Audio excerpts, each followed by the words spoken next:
شاہد میر کی ایک خوبصورت غزل ہے پیش نظر کہ اے خدا ریت کے صحرا کو سمندر کر دے، اے خدا ریت کے صحرا کو سمندر کر دے، یا چھلکتی ہوئی آنکھوں کو بھی پتھر کر دے۔ اے خدا ریت کے صحرا کو سمندر کر دے، یا چھلکتی ہوئی آنکھوں کو بھی پتھر کر دے۔ تجھ کو دیکھا نہیں محسوس کیا ہے میں نے، تجھ کو دیکھا نہیں محسوس کیا ہے میں نے، کسی دن میرے احساس کو پیکر کر دے۔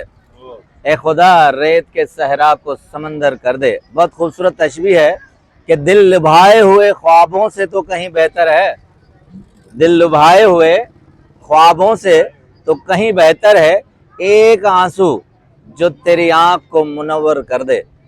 اے خدا ریت کے صحرا کو سمندر کر دے۔